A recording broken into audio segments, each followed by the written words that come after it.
मैं रोज मंच से कहता हूं कि दलितों के बाद सबसे ज्यादा गरीब, बदहाल, फटेहाल अगर कोई बिहार में है तो वो मुसलमान है।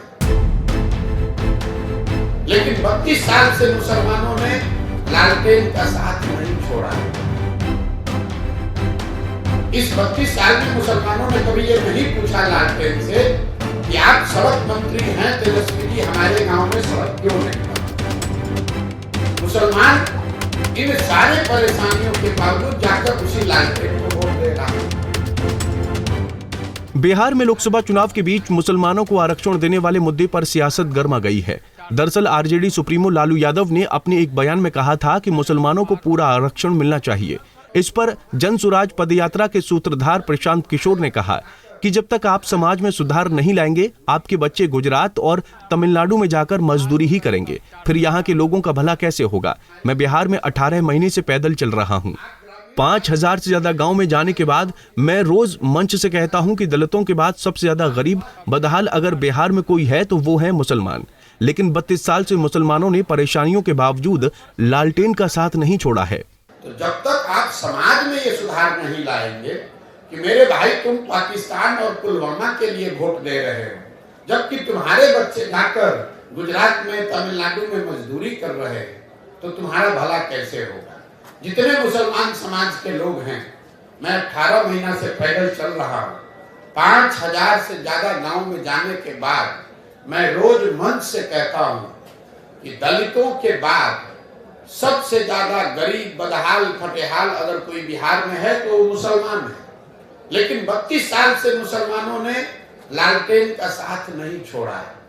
इस 32 साल में मुसलमानों ने कभी ये नहीं पूछा लालटेन से कि आप सड़क मंत्री हैं तेजस्वी जी, हमारे गांव में सड़क क्यों नहीं बना। आप ग्रामीण कार्य मंत्री हैं, लेकिन हमारे गांव की नालियों गलियों की दुर्दशा क्यों है। आप स्वास्थ्य मंत्री थे, हमारे बच्चों के लिए अस्पताल, दवा, डॉक्टर क्यों नहीं है। आप शिक्षा मंत्री थे, हमारे बच्चों के लिए पढ़ाई क्यों नहीं है। मुसलमान इन सारे परेशानियों के बावजूद जाकर उसी लालटेन को वोट दे रहा है। बता दें कि लालू यादव ने अपने एक बयान में कहा था कि मुसलमानों को पूरा आरक्षण मिलना चाहिए। आइए अब आपको सुनाते हैं लालू यादव का वो बयान। प्रधानमंत्री जब आते हैं ये कहते हैं कि लालू जी कांग्रेस आएंगे साथ में, तो वो लोग धर्म के आधार पर आरक्षण देंगे और सबका जमीन ले लेंगे, संपत्ति ले लेंगे। आरक्षण का पक्षधर है ना, वो तो संविधान को खत्म करना चाहते हैं, लोकतंत्र को खत्म करना चाहते हैं। ये इस बात को जनता के जहन में सारी बात आ गई है, इस तरह की बात बदल कह रहे हैं कि मुसलमानों को आप लोग आरक्षण दे रहे हैं, ओबीसी का लेकर मुसलमानों को दे रहे हैं। रिजर्वेशन तो मिलना चाहिए मुसलमानों को पूरा। वहीं लालू यादव के इस बयान पर प्रधानमंत्री नरेंद्र मोदी ने भी जोरदार जवाब दिया है। प्रधानमंत्री ने कहा कि कोर्ट से सजा पाने वाले चारा चोर लालू यादव की बेशर्मी देखिए। वो कह रहे हैं कि पूरा का पूरा आरक्षण मुसलमानों को मिलना चाहिए। ये लोग कांग्रेस के साथ मिलकर SC, ST और OBC का हक छीनना चाहते हैं। एक नेता जो चारा खाने के कारण जेल में है, जो पशुओं का चारा खा गए, और अदालत ने जिनको सजा दी है, अदालत ने उनको सजा दी है। सुप्रीम कोर्ट तक सबने मान्य किया कि इन्होंने भ्रष्टाचार किया है। ऐसे उनके सागरित और इनकी बेशर्मी देखो।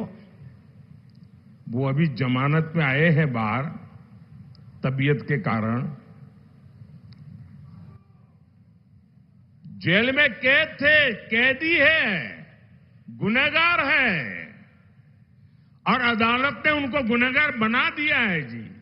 अरे आपके गांव में भी अगर कोई 6 महीने जेल सजा काट करके आए ना, तो गांव वाले भी दूर रहते हैं, बेटी का व्यवहार करने से दूर रहते हैं।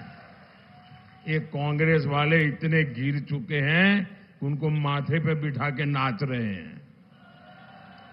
अच्छा, उन्होंने क्या कहा, अभी कहा है पिछले 24 घंटे में ही, उन्होंने कहा, ऐसे हाथ पछाड़ के बोल रहे हैं, मुसलमानों को आरक्षण मिलना चाहिए। और सिर्फ आरक्षण नहीं मिलना चाहिए, वो कहते हैं कि पूरा का पूरा आरक्षण मुसलमानों को मिलना चाहिए। इसका मतलब क्या हुआ? इसका मतलब क्या हुआ? यानी एससी, एसटी, ओबीसी समाज को जितना आरक्षण मिला है वो छीनकर ये लोग पूरा का पूरा आरक्षण मुसलमानों को देना चाहते हैं।